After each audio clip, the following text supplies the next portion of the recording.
Maximus was the kind of man who walked into trouble like it was a friend waiting for him at the door. His confidence was bigger than the Wasteland itself, and he carried a smirk like a weapon sharper than any gun he owned.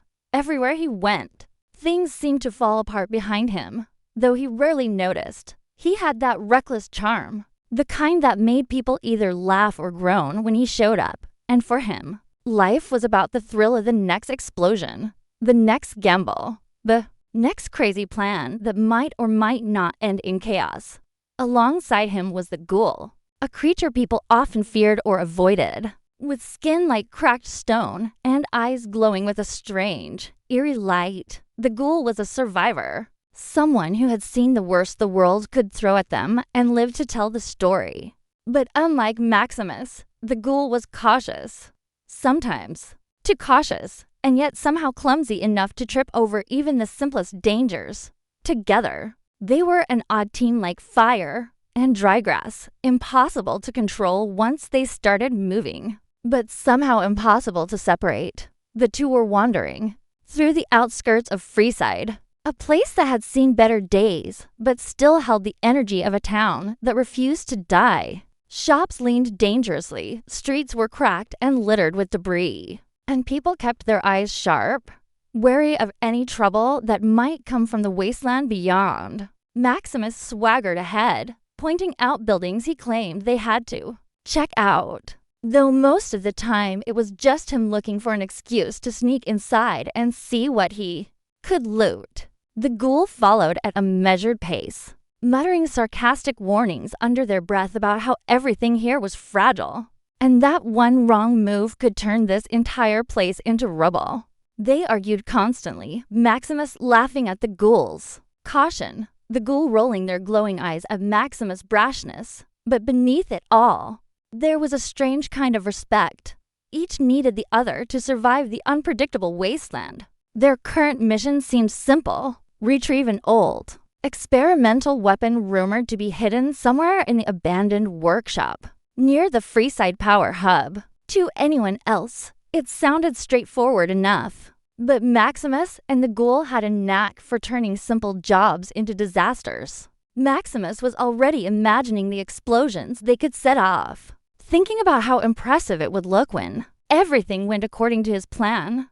The ghoul, on the other hand, was already calculating the risks: how many crates were unstable, which floors might collapse, and whether the locals would notice their presence before things got out of hand. The tension between excitement and caution set the stage for what was about to unfold. As they entered the workshop, the atmosphere shifted. Dust floated in streaks through broken windows. The smell of rust and oil hung heavy, and machinery groaned as if warning intruders to leave. Maximus was drawn to the big, ominous lever near the center, a lever that screamed, "Do not touch." But he ignored it. Naturally, the ghoul, meanwhile, inched toward a pile of unstable barrels, muttering that someone should probably move these before disaster happened. But Maximus' curiosity and bravado always outpaced the ghoul's caution. He reached for the lever, thinking he could figure out what it did, while the ghoul tried to warn him in a hushed voice. Their dialogue bounced between humor and tension, Maximus cracking jokes, the ghoul snapping back with sarcastic comments, but every word built toward the moment when the first spark would ignite the chaos they couldn't yet imagine. It was clear from the start that this duo wasn't like the other wanderers of the wasteland. Maximus' reckless energy and the ghoul's careful clumsiness created a storm in slow motion. Each step they took, each object they moved, seemed insignificant at first. But in the fragile balance of Freeside, even small actions carried enormous consequences. As they explored deeper, picking up strange gadgets, inspecting broken machinery, and joking about the possible rewards, there was a subtle but constant tension in the air. Something was lurking just beyond their perception, a disaster, waiting patiently for the right trigger. They didn't know it yet, but this mission, which started as a simple adventure for treasure and thrills, was the beginning of a chain reaction that would put the entire town at risk. Every glance, every decision, and every laugh carried weight. Maximus was sure they could handle it all. The Ghoul was skeptical. And Freeside, well, Freeside had no idea what was coming. Maximus and the Ghoul wandered deeper into the workshop, their eyes scanning every corner for the experimental weapon they were supposed to find. What should have been a simple search quickly turned into a comedy of errors. Though no one was laughing yet, Maximus spotted a pile of strange, glowing barrels stacked carelessly near the wall. And instead of avoiding them, he decided it looked like a shortcut to reach the lever he wanted to investigate. He nudged one barrel with his boot, and it wobbled dangerously, tipping just enough to make the Ghoul hiss a warning. "Careful, that thing could blow us into tomorrow." The Ghoul's voice was sharp, full of both annoyance and fear. But Maximus just laughed, saying, "Relax, it's fine. I've got this." That confidence, as always, was their worst enemy. Every step Maximus took seemed to bend the laws of probability, and every miscalculated move stretched the line between chaos and catastrophe. Meanwhile, the Ghoul tried to follow a methodical path through the workshop, moving slowly round leaking pipes, broken floors, and sparks flying from damaged terminals. But even that careful approach wasn't enough to prevent disaster. A loose floorboard creaked under the Ghoul's weight, sending a small stack of tools crashing into the nearest wall. The clatter echoed through the empty building, and Maximus grinned, as if the noise was a soundtrack to his mischief rather than a warning. Signal. The tension grew, invisible but thick, wrapping around them like the smoke that began curling from overheated machinery. As they approached the back of the workshop, the lever Maximus had been eyeing hummed ominously, almost like it knew what was coming. He stretched out his hand, pretending to test the weight, while the Ghoul muttered that this was probably one of the worst ideas in their lives. But Maximus' curiosity always won over caution. He pulled the lever halfway, and a loud grinding sound echoed as the machinery deep inside the workshop began to move. Sparks jumped from broken wires, and suddenly, the barrels Maximus had tipped wobbled even more, sending a few rolling perilously toward a wall covered in exposed pipes and electrical circuits. The Ghoul lunged forward to try to stop them, but tripped on a loose cable, sending themselves sprawling across the floor. In the chaos, a small explosion ignited from a stray spark hitting a barrel, throwing a brief burst of fire into the air. Maximus ducked instinctively, laughing at the thrill of it, while the Ghoul scrambled up, cursing and shaking their glowing fists at him. Each small mistake built on the last, like dominoes waiting for the final push. The sounds of groaning metal, falling debris, and warning alarms began to layer together, creating a sense of growing danger that neither of them could ignore for long. It wasn't just the workshop that was fragile. Outside, Freeside itself had its own vulnerabilities, and unknowingly, Maximus and the Ghoul were setting them up to be exploited. The lever they had pulled controlled part of the town's old defense systems, ones that had been left abandoned and unstable for decades. Machinery ground in protest, pipes hissed, and a chain reaction began forming without them even realizing it. Maximus leaned over to inspect another panel, his fingers brushing against a set of wires that sparked under his touch, while the Ghoul warned him that the whole place was like a ticking bomb. But Maximus only smirked, teasing the Ghoul about being too cautious, while secretly feeling the adrenaline of being dangerously close to disaster. Every misstep, from barrels rolling, floorboards breaking, wires sparking, to small explosions flickering across the room added tension, and the workshop seemed almost alive, ready to erupt from the weight of their combined recklessness. They laughed at some moments, shouted at each other at others, but beneath all the jokes, the stage for catastrophe was already set. The sense of impending doom grew like a shadow stretching across the town, even if they couldn't see it yet. By the time they reached the end of the workshop, their simple mission had become a sequence of dangerous near misses. Sparks flew into old oil containers, wires hissed with electricity, and Maximus' curiosity about every switch, lever, And button meant that each action they took nudged Freeside closer to a chain reaction. The ghoul, exhausted and frustrated, realized that no amount of careful planning could counteract Maximus' instinct to push everything to the edge. They tried to suggest retreating, warning that the whole town could be in danger.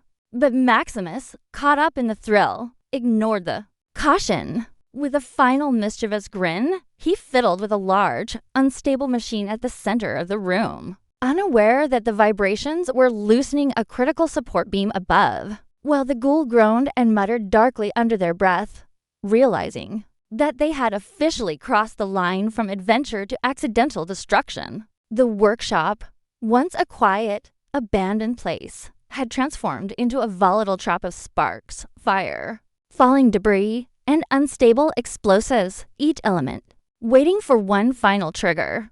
Maximus and the ghoul had unknowingly done everything needed to set Freeside on a path toward disaster. And while they were still arguing, laughing, and fumbling through the mess, the consequences of their actions were quietly aligning, ready to explode into chaos that neither of them could escape.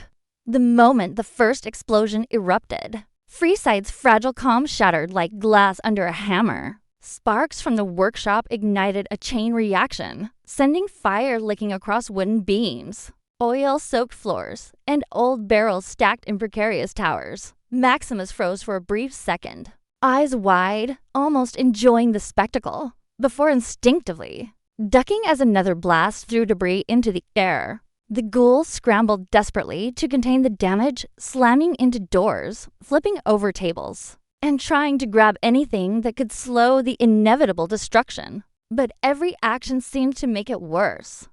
Outside the workshop, the people of Freeside had no warning. Shops exploded, shouts filled the air, and the streets turned into a chaotic maze of collapsing walls and flying debris. Raiders, merchants, and wanderers all ran for cover as smoke and dust swallowed the familiar landmarks of their town. Maximus' excitement and the ghoul's frantic movements collided in a symphony of chaos, each mistake triggering another. Disaster! A support beam snapped under the vibration of multiple explosions, falling onto a cart of barrels, which in turn rolled into a street market, igniting lanterns and sending flames racing toward nearby buildings. Civilians screamed, throwing whatever they could to save themselves or slow the fire, while Maximus and the ghoul, still inside the workshop, were barely keeping themselves from being caught in their own mess.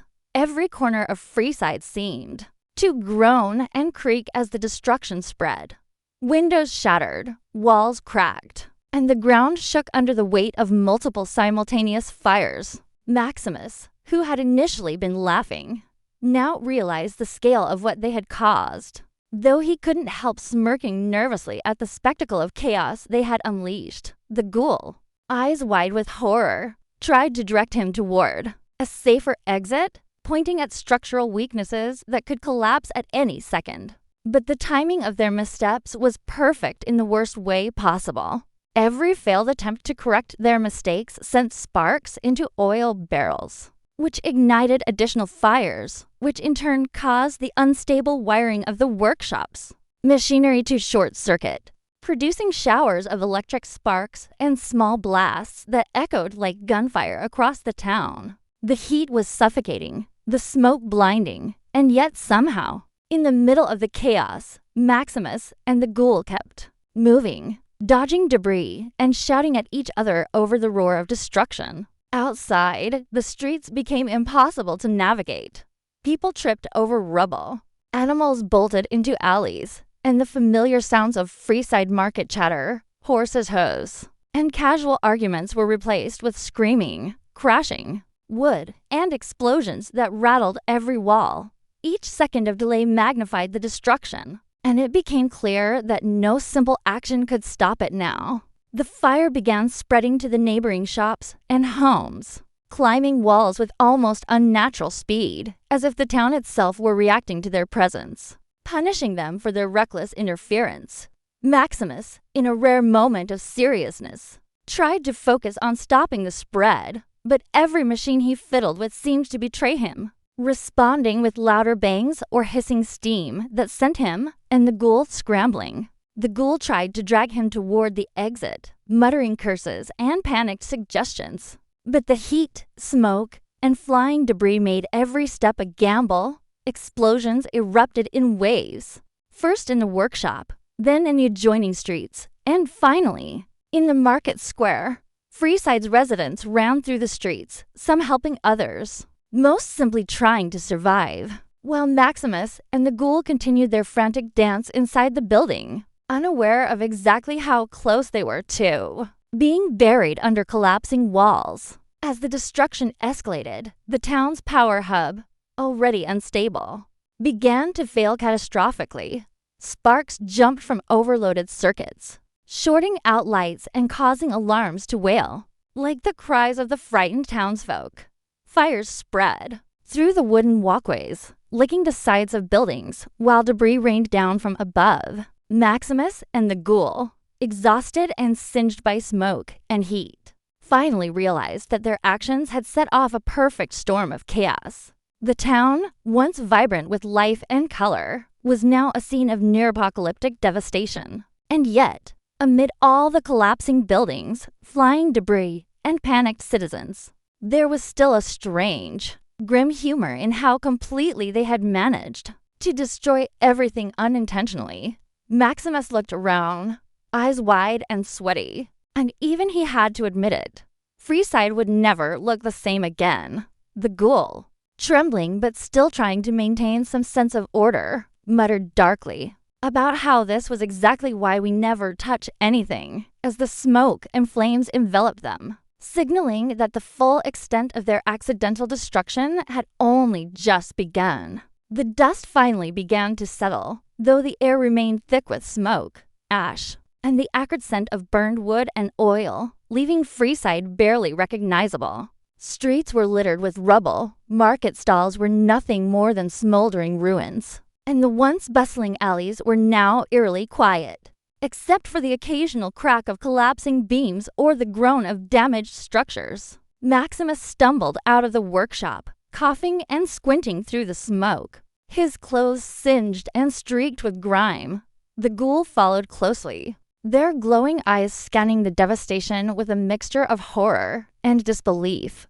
The full weight of what they had caused pressed down on them as they moved through the wreckage. Shops that had survived decades of raiders, storms, and the harsh wasteland weather had crumbled in minutes under their accidental influence. The townsfolk emerged cautiously from hiding, many limping, others carrying whatever belongings they could salvage from the ruins. Panic had turned into despair as residents realized the extent of the destruction. Raiders and opportunists already began prowling the streets, eyes glinting as they took stock of the chaos for potential gain, while frightened families huddled together, unsure if they could rebuild from the smoldering remains of their homes. Maximus, who had been the first to laugh at the chaos, now felt a sinking pit in his stomach, though a part of him still couldn't resist making a nervous joke about how spectacularly they had managed to leave their mark on Freeside. The ghoul, shaking their head, glared at him and muttered that nothing was funny, their voice carrying the weight of someone who had just witnessed a preventable disaster. The pair tried to assess the situation, realizing that the chain reaction they had set in motion didn't just destroy buildings, it had crippled the town's infrastructure. The power hub was smoking and sparking uncontrollably, cutting electricity to the streets, alarms, and water pumps. Fires still flickered in hidden pockets, threatening to ignite remaining structures. The smell of burning oil and wood lingered, and radiation warnings began beeping from devices left exposed in the ruins. Maximus attempted to help, moving debris and trying to reach survivors, while the ghoul organized the few able-bodied townsfolk to prevent further collapse and contain lingering fires. Despite their efforts, the scale of the destruction made it almost impossible to control. As they worked, the reality of the chaos weighed heavier. Freeside would not recover quickly, and many lives had been altered forever by a series of accidents that began with a simple curiosity and a few missteps. The townsfolk began murmuring among themselves, some angry, others grieving, and a few too stunned to respond, while Maximus and the Ghoul struggled to process the enormity of their actions. For every person they helped, another problem arose, walls teetering dangerously, trapped animals crying, or flammable debris threatening to reignite fires. The sense of helplessness pressed down like the dust in the air, and Maximus, normally so full of reckless confidence, found himself questioning every choice that had led them here. Meanwhile, the Ghoul, despite their frustration and fear, quietly recognized that their survival instincts had kept them both alive, though survival alone didn't erase the devastation. Even as they moved through the ruins, a strange quiet settled over Freeside, a temporary lull that allowed them to see the full impact. Collapsed buildings, ruined markets, and frightened survivors staring at them with a mixture of accusation, confusion, and hopelessness. Every glance seemed to say the same thing. How could this happen? And the truth was, they hadn't meant for any of it. But intent mattered little in the face of consequences this massive. The surrounding areas weren't safe either. Fires were spreading toward outskirts.